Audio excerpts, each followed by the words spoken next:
বিএনপির জন্ম তো সংস্কারের মধ্যে, সংস্কার দিয়ে আমরা একদলীয় শাসন ব্যবস্থা থেকে বহুদলীয় শাসন ব্যবস্থায় প্রেসিডেন্ট জিয়া নিয়ে এসেছিলেন। গণমাধ্যমের স্বাধীনতা, freedom of press, president Zia দিয়েছিলেন।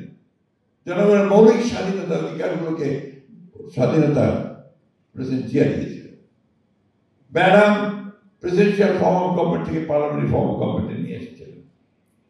মেয়েদের লেখাপড়া ক্লাস 12 পর্যন্ত আপনার বিনা খরচে লেখাপড়া ম্যাডাম করেছিলেন। মেয়েদেরকে চাকরি দেওয়া, মহিলা দপ্তর করা, সব তো বিএনপি এবং ম্যাডামের কাছে প্রেসিডেন্ট জিয়ার কাজ। অথচ এমনভাবে কথা বলা হয় যে বিএনপি একটা ভিলেন।